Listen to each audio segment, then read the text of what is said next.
Hello guys, it's Genevieve Tabili Norman. Ito na yung spring namin guys. Meron pang snow.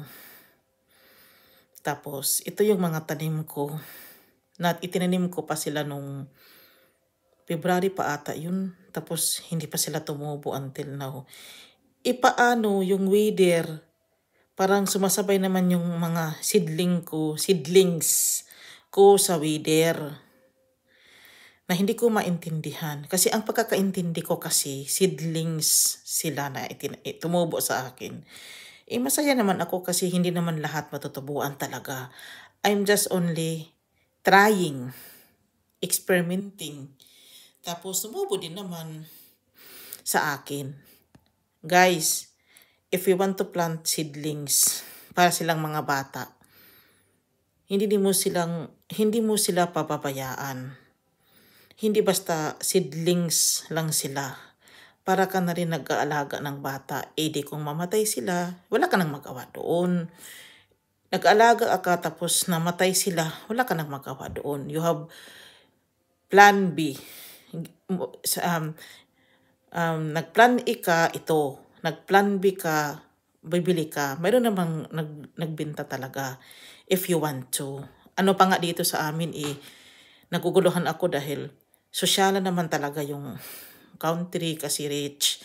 Tapos yung mga tao talaga na nagtanim.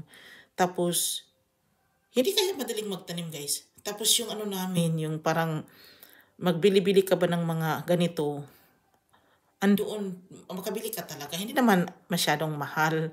Kung kung isipin mo lang yung pera nila, parang okay na yun. Huwag mo nang i-convert kasi, mas lalong expensive ang dating.